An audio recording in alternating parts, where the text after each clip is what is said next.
Hi, good morning, good afternoon, and good evening to everyone joining us today. My name is Chen Li, Senior Academic Manager for English and School Education at the British Council China, and I'm delighted to welcome you all to the ASEAN China Teaching English Online Conference 2025. Before we begin, let me cover a few quick housekeeping items. So please use the chat for general comments and feedback and the Q&A box for questions. Audience microphone and cameras will remain off throughout the session. Information about certificates and feedback forms will be shared at the end of the session, and for everyone's safety and well-being, please be respectful in the chat and avoid posting personal details or commercial links. If you have any safeguarding concerns, please contact safeguarding@britishcouncil.org. Please note that this session is being recorded and live streamed on multiple platforms, including Teaching English Asia Facebook, Teaching English China's WeChat video platform, and Bilibili. By joining, you're agreeing to be part of this recording. Now, to officially open our conference, we are deeply honored to welcome Michael Connolly, British Council's Director of English and School Education. A bit of introduction of Michael. Michael leads the British Council's global strategy for English language teaching and school education across more than 100 countries. Under his leadership and strategic vision, the British Council has created platforms like this one, this very conference we are attending today, connecting English educators, amplifying UK and regional expertise, and ensuring that professional development reaches English teachers wherever they are. Michael's own journey in education spans over 45 years, from his days as primary school student in rural Ireland, where schools was his window to the world, to working as a language assistant in Japan, to teaching and training roles in Spain, Egypt, Morocco, Jordan, Palestine, and India. What strikes me most about Michael's approach is his deep commitment to learning from teachers on the ground, whether in rural communities or urban centers, and his belief that sustainable educational change comes from empowering educators themselves. And today, Michael joins us today from London, and this is his first time addressing our East Asia community. So I'll hand over to Michael and officially launch to our conference. Michael?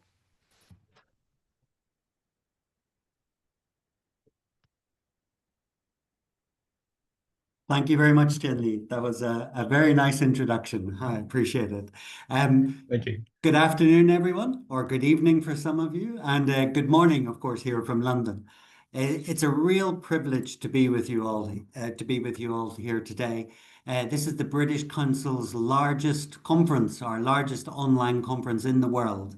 It's my first time addressing this conference and our East Asia audience, and I'm really thrilled to see such a diverse and vibrant gathering of English language educators and professionals, as well as renowned scholars from across ASEAN, China, and beyond. The ASEAN China Teaching English Online Conference has really grown rapidly into an absolutely key platform for professional development and collaboration in the region. And as an English teacher myself, I'm incredibly proud to be part of this initiative. So the British Council, as Chen mentioned, we support English teacher professional development through our dedicated Teaching English website, which currently engages over 7 million visitors worldwide every year. And the team in the region has shared with me that since 2023, this conference has grown exponentially, engaging over 11 million teachers and educators and generating more than 1.5 million interactions and 25,000 registrations last year alone. I think this year we'll probably even do more than that. And these numbers are not just statistics for us. They represent a thriving community of passionate professionals dedicated to advancing English language education in our rapidly evolving world. So this year, under the theme Adapting to Change, we'll explore the dynamic challenges and opportunities facing English language teaching today. from integrating AI in classrooms to developing skills-based learning, from education in crisis contexts to fostering teacher leadership. Our sessions are designed to equip you with the tools and strategies needed to thrive in complex educational environments. One of the unique strengths of this conference is a multi-format approach. So unlike traditional webinars, this conference has a rich tapestry of different experiences, including keynote sessions with global and experts from the region, expert panels on cross-border collaboration and resilience strategies. This year, I'm really pleased to say we've invited teachers to produce short-form teaching showcases from real classrooms across the region. And finally, we have a digital poster gallery highlighting evidence-based practices and practitioner research. So I'd like to extend my gratitude to everyone involved, to our partners, the educators, researchers, universities, and teachers' associations across the region. Your collaboration and insights have been instrumental in shaping a conference that is both locally grounded and globally relevant. So as we embark on this journey together, I encourage you to engage fully, share your experiences, embrace the opportunities for learning and growth. Our aim is not just to respond to change, but to lead it, shaping a more connected and adapted future for English language teaching in China, in Southeast Asia, and beyond. Thank you once again for your presence and commitment. And before I begin, I'd also like to say a little thank you to the British Council team who have put so much work into organising this conference. I really appreciate all of your efforts. So let us now begin this exciting chapter in our collective journey towards resilience, innovation, and excellence in English language education. And I'll now hand back to my colleague Chen Li, who is the chair of today's session. Thanks very much. Thank you so much, Michael, for those inspiring words and for officially launching our conference. I think, like Michael mentioned, this is our third year running the conference, and this year we have brought up some new innovations. We have officially making it a teachers' conference. And just Michael mentioned, your vision actually sets exactly the right tone for the conversations ahead. So thanks again, Michael. And as Michael mentioned, our theme this year is adapting to change, resilience, and innovations in English language teaching. And there is perhaps no question more urgent for us as language educators than how we navigate the era of artificial intelligence. To explore this question, it is my great honor to introduce our opening keynote speaker, Professor Andy Curtis, distinguished guest professor in the Faculty of Humanities and Social Sciences at the City University of Macau. Many of you will know Andy as a leading voice in our field, the author of Methods and Methodologies for Language Teaching, The Centrality of Context, and series editor of two influential collections, the 5-volume Applied Linguistics for the Language Classroom series from Bloomsbury, and the 9-volume ELT in Context series from TESOL Press. And what makes Andy particularly suited to address today's topic is his deep understanding of how methods and approaches in language teaching have evolved over time. And more importantly, how context has always been central to effective teaching. His work reminds us that our profession has weathered many transformations, and that each new challenge requires both principled understanding and practical wisdom. And his keynote asks a provocative question. Has generative AI brought us to the point where language teaching as we know it is coming to an end? But rather than rush into answer, Andy will first take us on a journey back through centuries, even millennia, to remind us that language teaching has survived many predictions of obsolescence and many technological revolutions before. And then he will bring us forward to ask the question, what is it that we as human educators bring to our learners that no algorithm ever can? So, everybody, Professor Andy Curtis speaking on the role of language educators in the era of AI.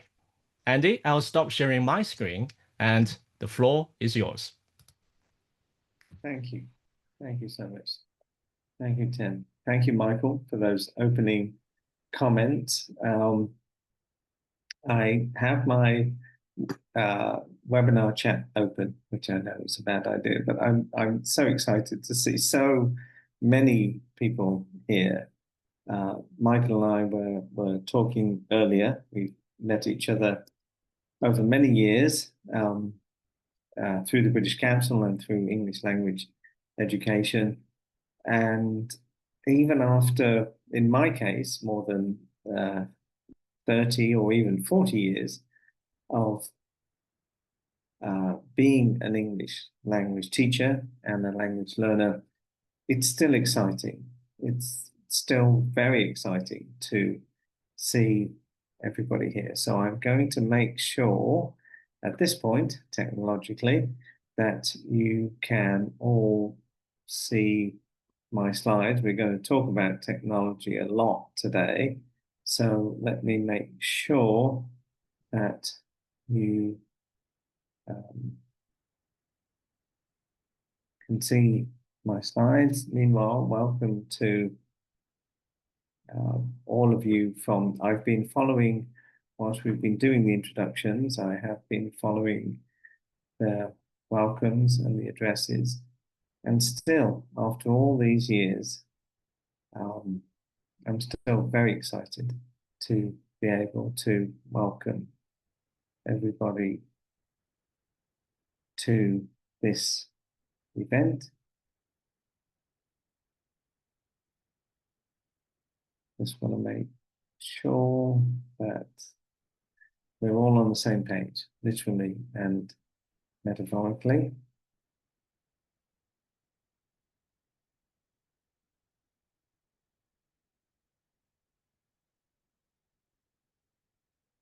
I'll be talking about a lot about technology today. So I always appreciate the opportunity to demonstrate some of the challenges of using technology in the classroom. And I know we have a wonderful team of supporting staff to help me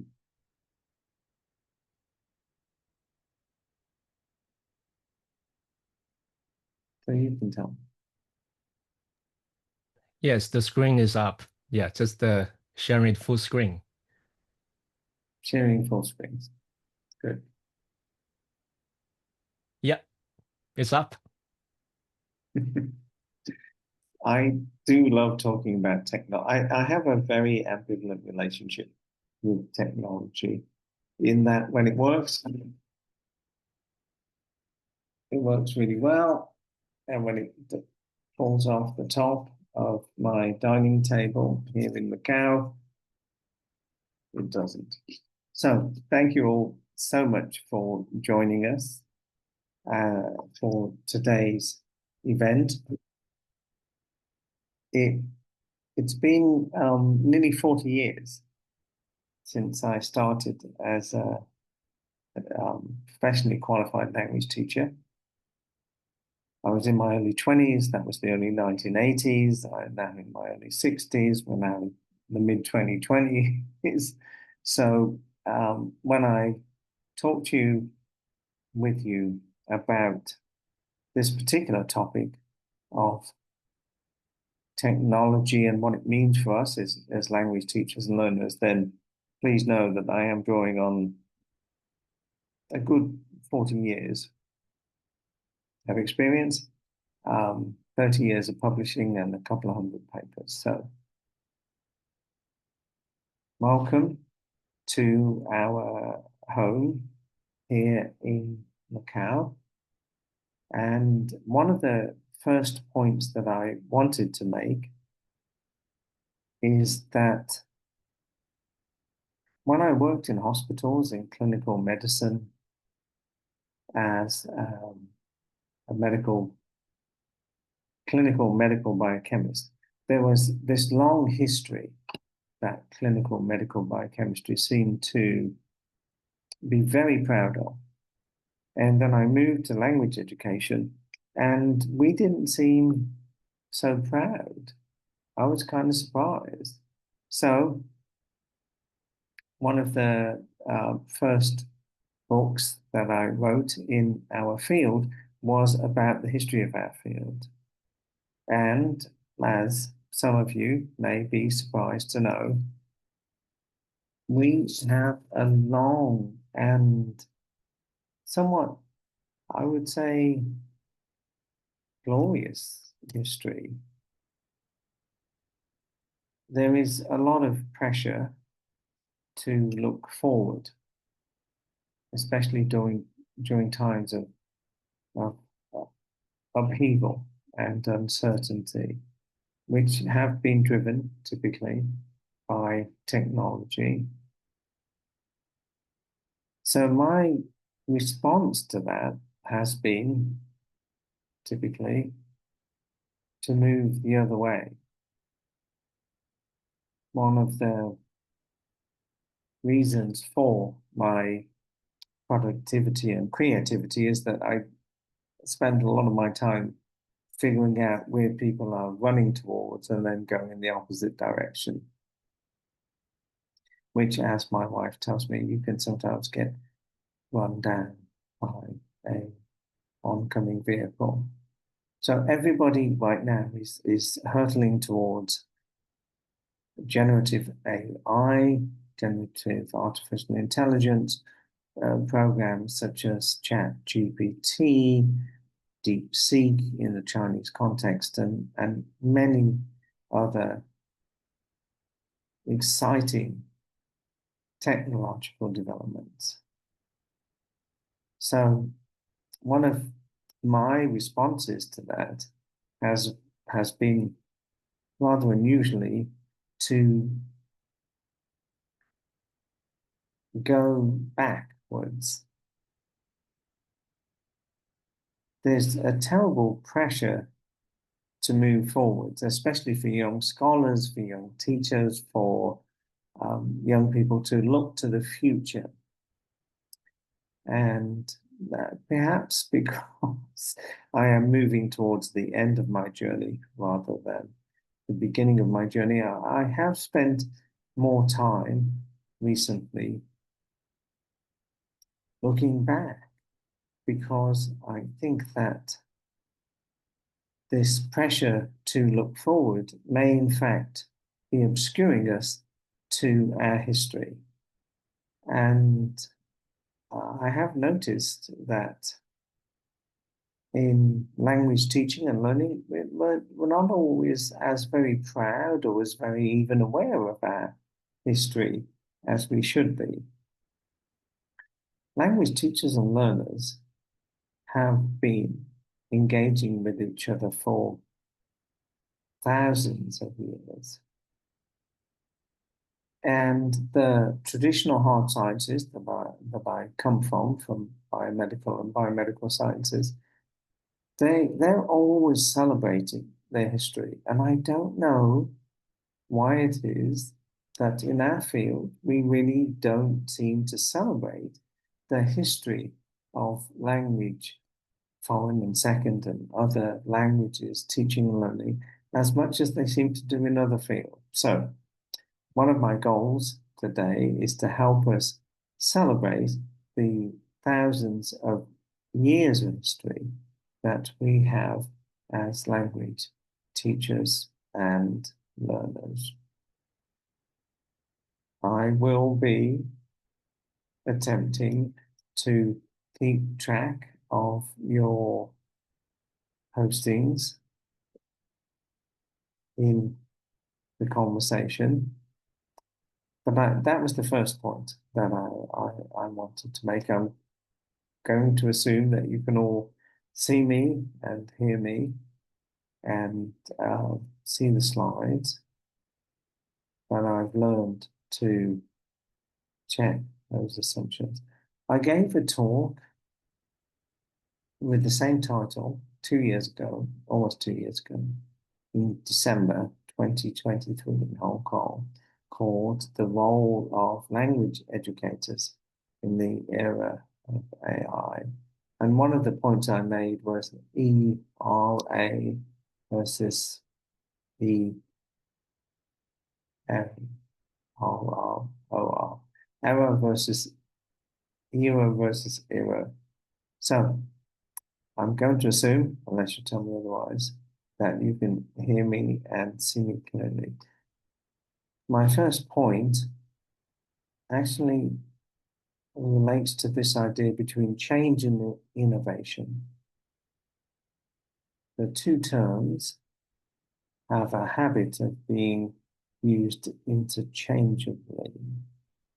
But in my experience, and in the experience of many researchers and writers, change can be random, negative, and even arbitrary, whereas innovation, when it's done well, is supposed to be positive, planned, and purposeful. So that colon there between adapting to change and resilience in innovation, I've often read it as prepositional through, adapting to change through resilience and innovation, whilst recognizing that change and innovation are not the same thing. So we have a long, and I would claim quite distinguished history as language teachers and learners.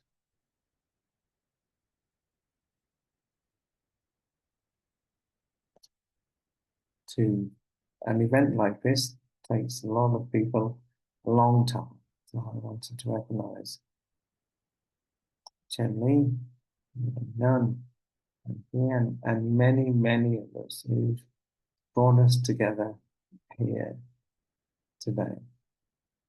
Of course, the teachers from the ASEAN nations and beyond. I know that we have teachers joining us from Japan and elsewhere. So, back to the future, those of you who enjoy those movies, the pressure to look forward, I think, often inhibits our ability to look behind. Because really, if we're going to attempt a brief, tentative glimpse to what the future might hold, it's going to be because of our understanding of history. So, I also feel, coming from a more traditional Western scientific background, that language teachers didn't feel as respected as the teachers of chemistry, biology, physics. Well, so my point here is to stress that as we look forward to what the future may hold, we really should do a better job of reflecting on our history and helping us understand and appreciate where we've come from.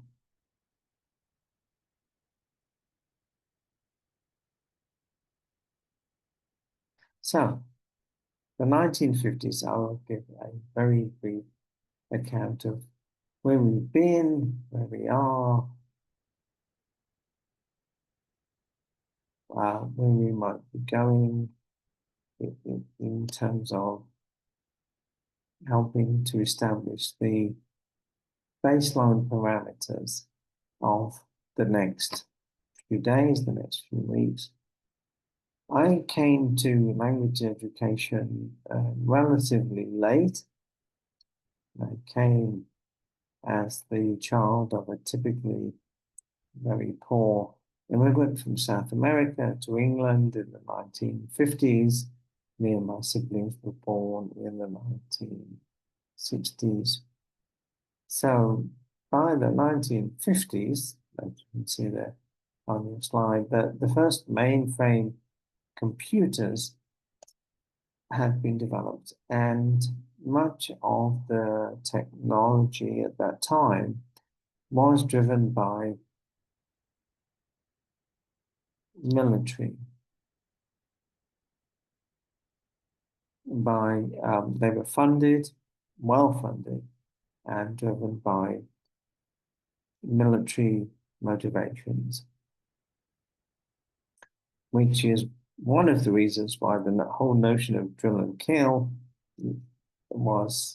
became very well established. The mainframe computers in Europe, in the USA, post Second World War, were used for somewhat mindless repetition of words and phrases that are quite different from how we understand language learning now. Many of us are slightly embarrassed about our histories. I don't think our fields are any different from our individuals. And for a couple of decades, we treated our learners as though they were mice in a maze. Abraham Maslow's hierarchy of needs came out in the 1940s. But for a long time, we treated our learners as though they were mice in a maze, satisfying the most basic levels of that magnificent pyramid that we created. So I came to this game relatively late in the 1970s. I started teaching officially in the 1970s, 1980s, in my 20s, but I was lucky that we had the computer-assisted language learning revolution. And it really was a revolution. So in some ways, I was lucky in coming to this field much later than many of you. But also, I was kind of lucky in that I came to this field from a very different field from, in fact, traditional Western hard sciences and then the medical sciences. So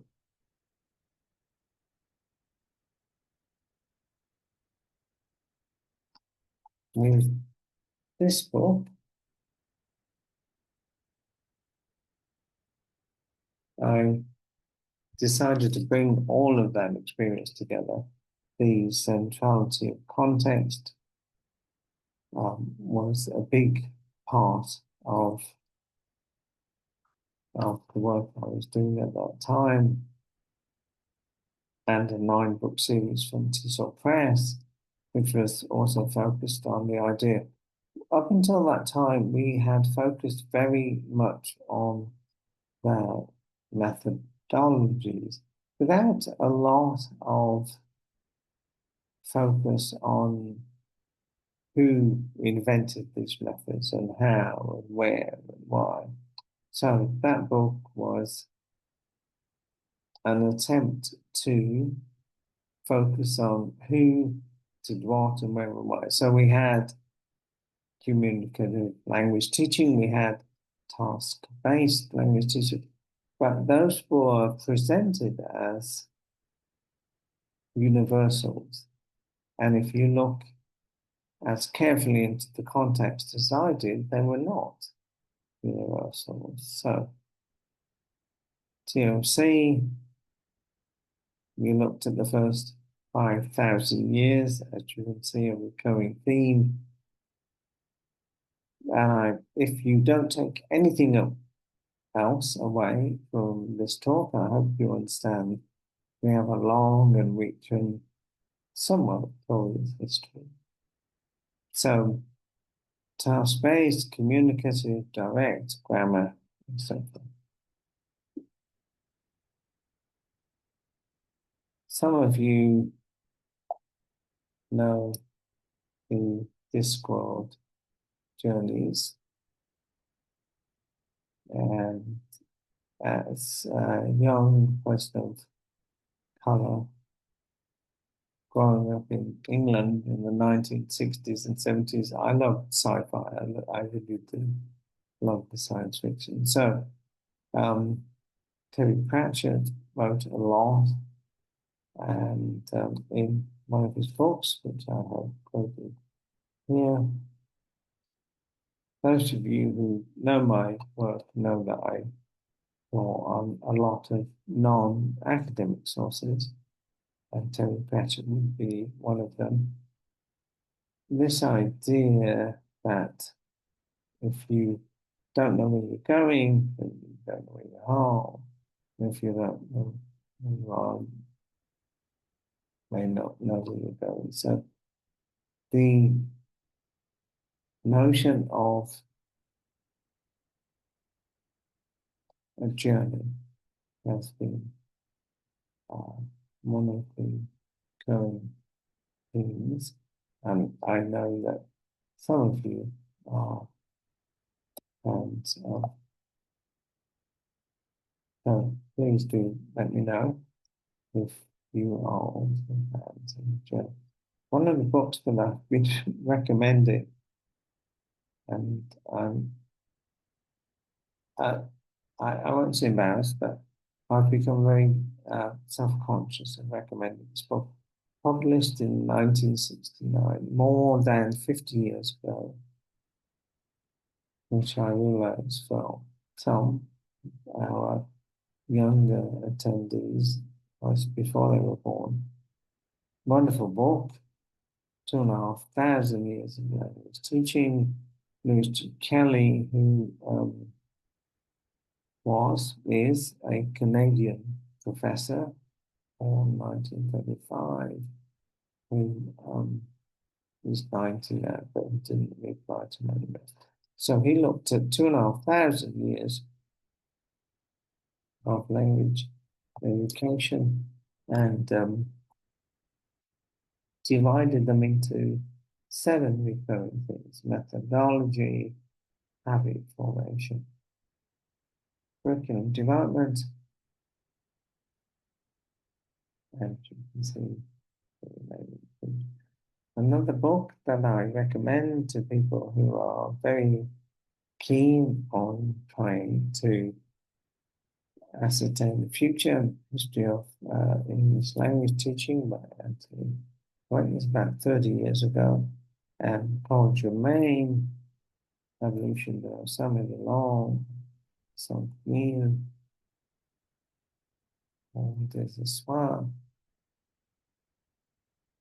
So my point at this point is that anybody who is really interested, like most of you may be, in where we're going with this in terms of the future of language teaching and learning in light of large language models,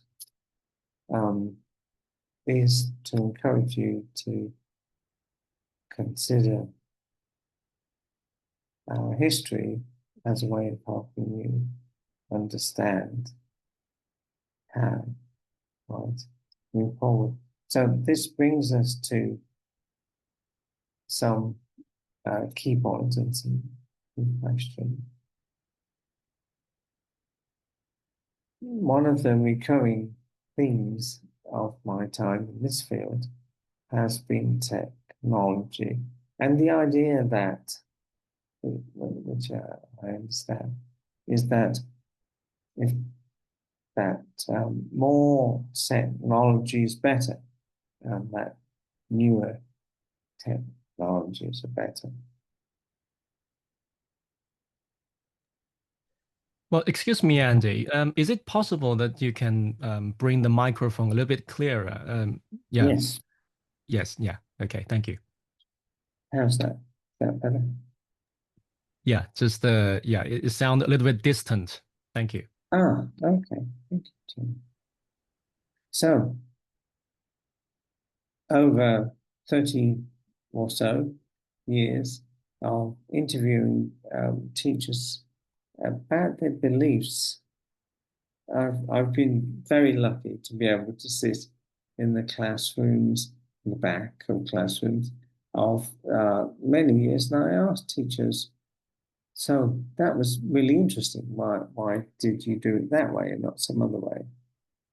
And hearing how their articulations of why they choose that method and not a particular other method have been actually very helpful, especially now as we look at how these new technologies may change, will change the way we interact with our learners and how they interact with us.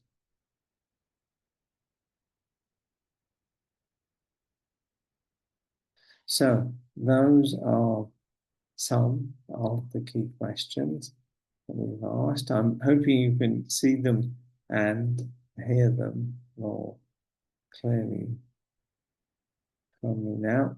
I will keep my promise to give you the opportunity for some Q&A.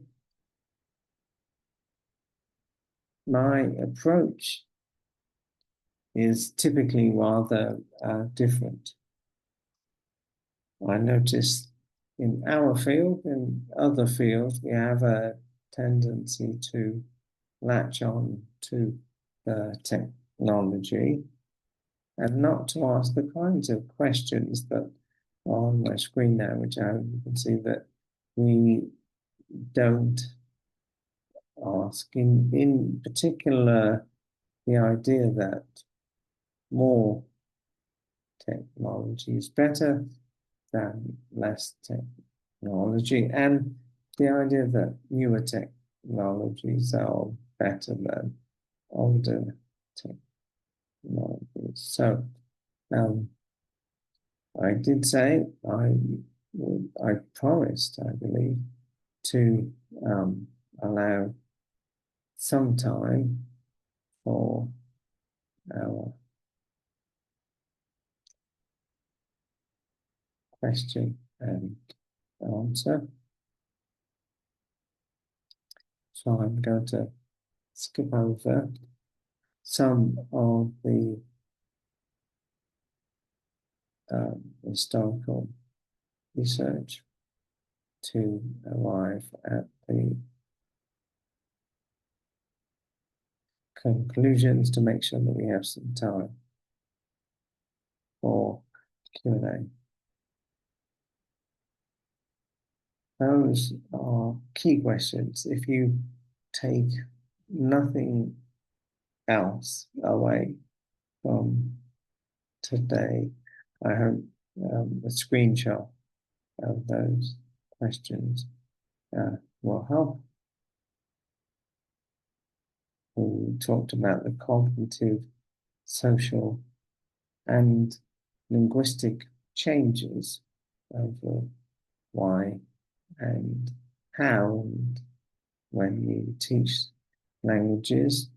Some of the historiographical studies which are very historically based, shows reasons for learning and teaching languages change over time. Theories of how we teach and learn foreign, second, other languages. Also teach, change over time, we said government's work. I'm happy to see that many people, including studies like this, have looked very carefully. This is a study from 6 years ago, so it's not brand new in that sense, and it's important to be able to access the research that's been going on AI in foreign language teaching for several years now.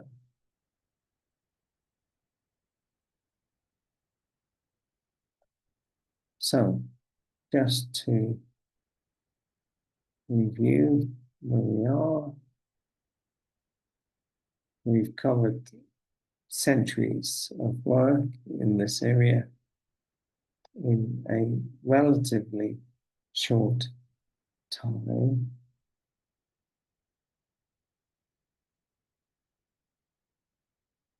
Different assumptions about the use of these new technologies in language teacher education.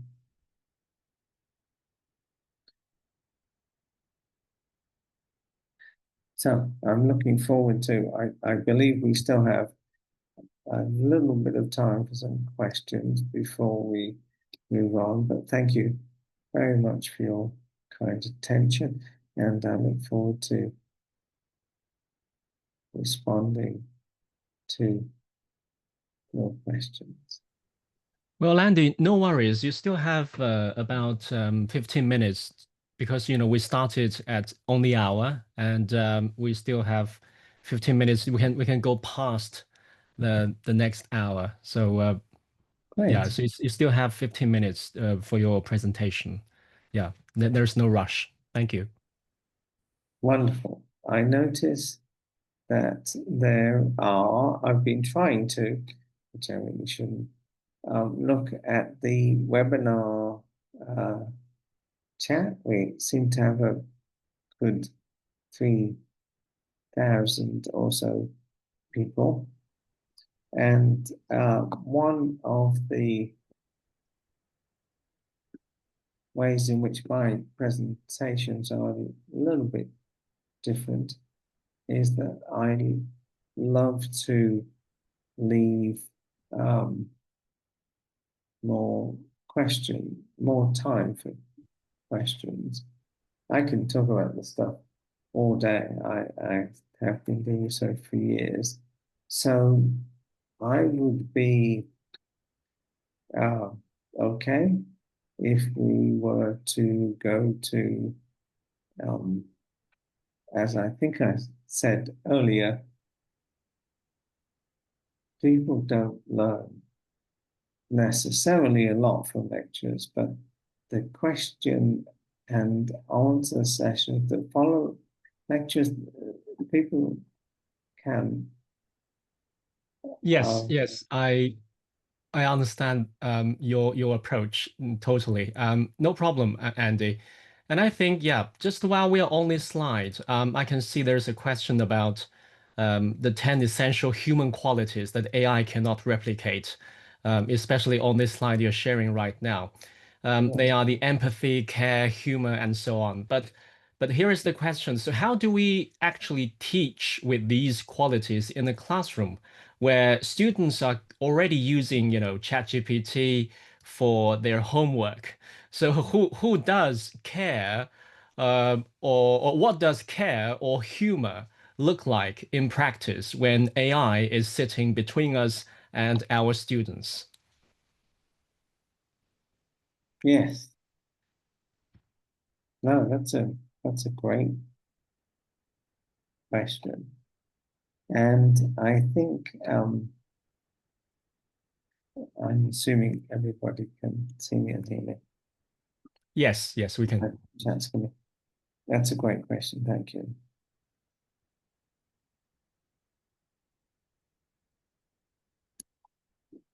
For me, to some extent, the question is, what's the point of teachers? What's the point of schools and colleges and universities if all we're doing is transferring knowledge from one point to another? Then no.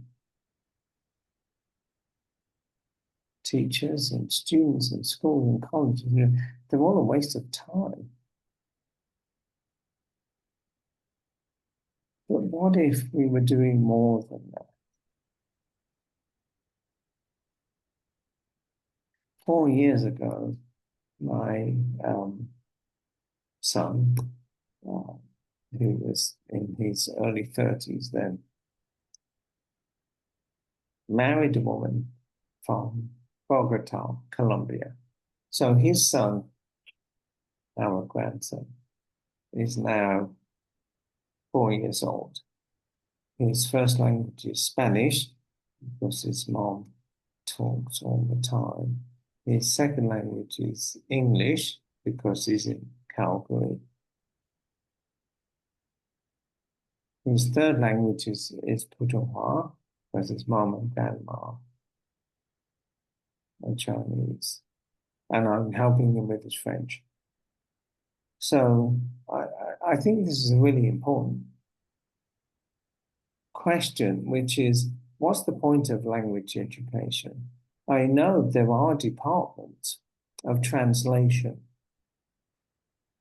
whole departments of translation that are being closed down because the levels at which artificial intelligence translation can now function, you don't need to do a 4-year degree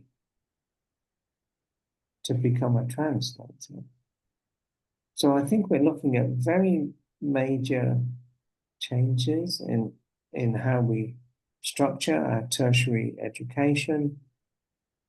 As I mentioned during my talk, I think some of the most prestigious universities on the mainland, Fudan, are closing down their arts and humanities and historical departments. So I think a really big question for us as language educators is why does it matter? Why is it worth knowing and learning other languages that we spend years working at? I'm not a very good language learner, but I have a lot of languages and I have to work so hard. So what's the point?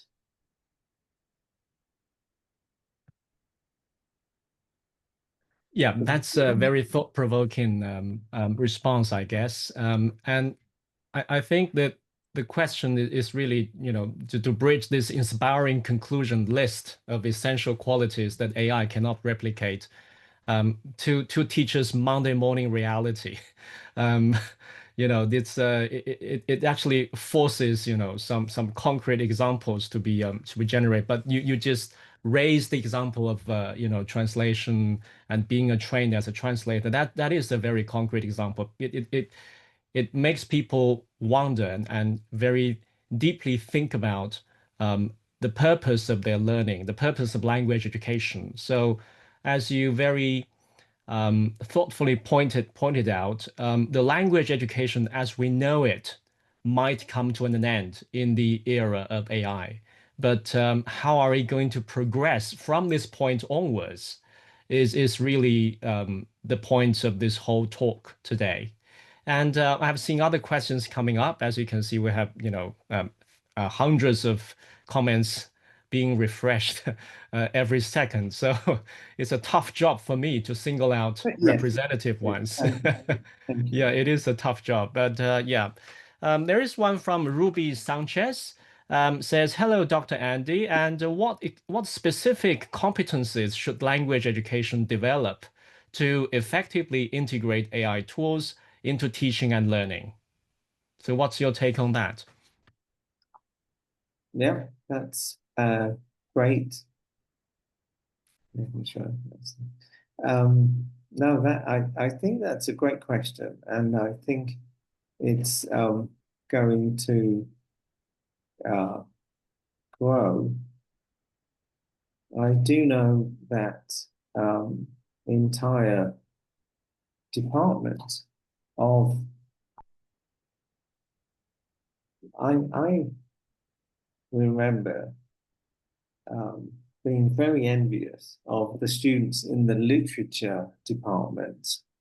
I don't know if you've been into a university, where the literature and the literature department seems so, the students seem so cool because they had all of this knowledge and language of these other things. I grew up in clinical biochemistry. So we were always very enamored of students in the language and translation literature departments. But one of the things that's likely to happen is the whole notion of studying for 3 or 4 years to specialize in translation is probably not something that I would recommend my undergraduate students to do. So as a career, I think there are some interesting questions and challenges, but in terms of the future, the question was about the future, right? Yeah. Yes, the question is about, the question that just raised from Ruby Sanchez is a very specific one. So she mentioned something about the specific competencies that teachers need to develop in order to effectively integrate AI into the teaching and learning. And I singled out this one because this is quite representative, and people are asking very specific questions as what kind of tools, what kind of technologies that we can use to teach a particular language competence, for example, listening, speaking, reading, and writing. And similar to that, but not entirely, is a question about teacher identity and teacher agency. Some of the questions, they are like, how can teachers model empathy and creativity to students in an AI integrated learning environment?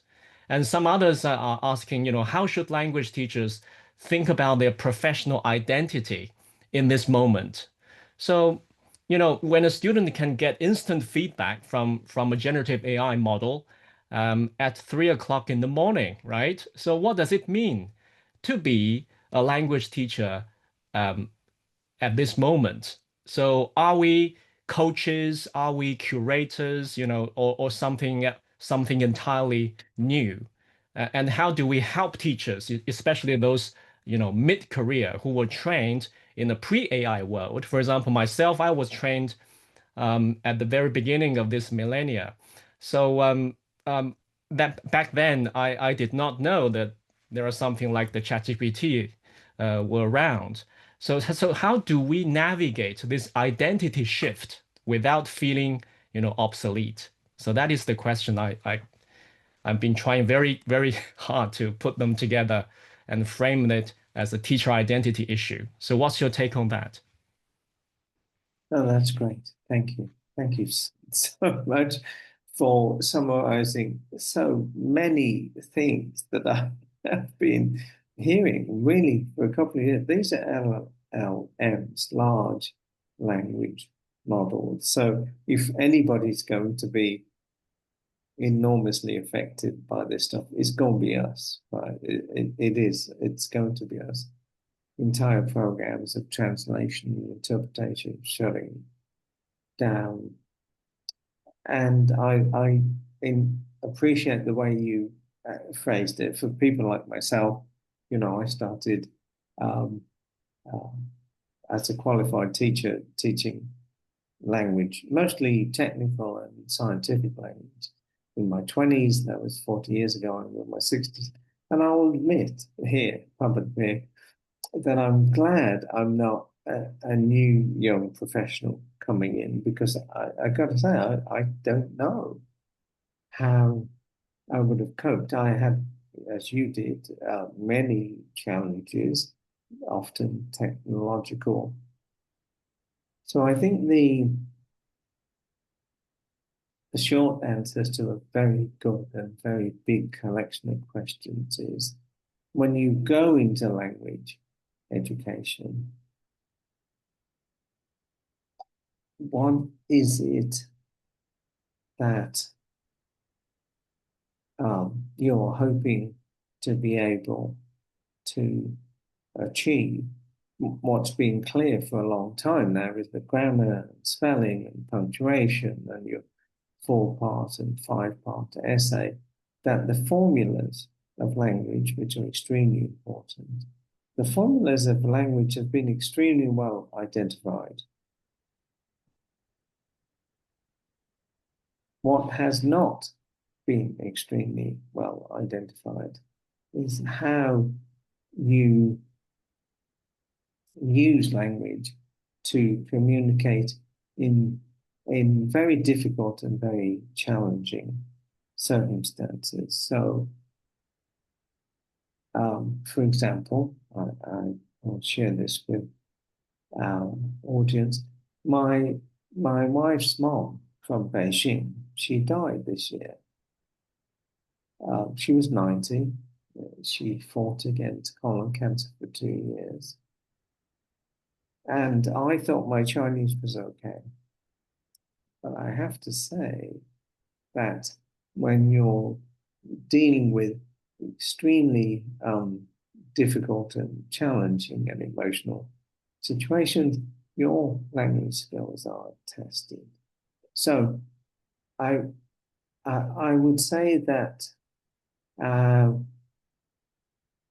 what generative AI can help us with are the more routine and repetitive aspects of language education. But when it comes to a deep and profound connection with another person from another language and culture, I don't think AI is there yet. I don't think it's anywhere near yet. So if we use language in a very transactional matter, AI is great. If we use language to make deep and profound and lasting connections, I don't think AI is there yet. Thank you so much, Andy. And yeah, and thanks everybody for those wonderful questions. I think that just to recap what we have talked about so far, I think in Andy's slide deck, he showed us, taken us on quite a journey, I have to say, quite a journey from the ancient Greeks and Romans all the way through the drill and kill era of the 1950s and all the way up to where we stand today facing generative AI. And you've reminded us that while language teaching as we know it may indeed be ending, but what makes us irreplaceable as human educators is that our empathy, our care, and our contextual understanding of our field. And those remain as vital as ever. And I think the whole experience that we had today is a little bit different from we would normally get from a teacher training or teacher education session where teachers being enlightened or being taught a particular technique or approach or a method about teaching. But today is more, we are all entering into this flow of a reflective mood. And I think Professor Curtis today has shown us how human beings are quite different from those AI teachers, right? Because today is all about reflection. Today is all about thinking about what makes us human and why language education is at a very poised position to teach us and to guide us to stay human. And that is my takeaway for today's session. Thank you so much, Professor Curtis. Thank you so much. I think stay human. I love it. Yeah, that is my biggest takeaway today. Thank you so much for sharing your expertise with us today. And everybody, yeah, so please feel free to wave goodbye to everybody, Andy, and to close our session. Thank you. Enjoy the rest of your conference. It's been a pleasure and an honor to kick things off. I look forward. I will be following the sessions throughout the next 2 weeks, learning a lot from them, and I'm honored and humbled to have been able to start the events. Thank you so much. Thank you. Thanks again, Andy. And everybody, please do not go away just yet. We have some very important announcements to make. I hope my screen has come up. As you can see, as we come to the end of our opening session, I'd like to guide everybody to understand how to access your certificate for today's session. The certificate process is different from China participants and for those joining from ASEAN and other countries. So please listen for the instructions relevant to you. So this slide is all about our China audience, and here's how to access your certificate. Please follow our WeChat official account. That is the name of the WeChat account. And if you take a look at the latest publication, the latest article, you will find the survey link in the latest post. And complete the survey and your certificate will be sent to you via email. So please do take a moment to share your thoughts in this survey. It really helps us shape future events. And that is the pausing point to our China participants. Thank you once again so much for joining us today. And we look forward to seeing you at the next session and throughout the rest of the conference. And now for our ASEAN and international participants, here's how to access your certificate. So please complete the feedback survey via the QR code on the screen. And after you submit your feedback, you'll see a thank you message with a link to download your certificate. And you can open the PDF using a desktop browser like Google Chrome or Microsoft Edge. And you can delete the placeholder text and type your name in the gray box and save it as your personalized certificate. Your feedback is extremely valuable, so please do take a moment to complete the survey. It helps us to improve future events. And before we close, here's what's coming next. In the next session, which happens in less than 1 hour, it's about ELT and sustainability. What should I be doing? With ITIFL President Christopher Graham. And that's in about, once again, 55 minutes. And Christopher will explore sustainability in the context of the classroom, both in terms of content and we teach and our approach to teach it. So we hope you'll join us again.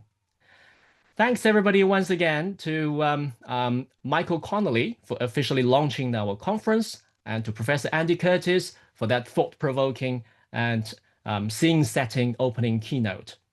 And thank you all for joining us today for this first session of the ASEAN China Teaching English Online Conference 2025. I hope today's session has inspired you to think differently about your role as language educators in this transformative time. Let's make this conference a valuable and meaningful experience for everybody.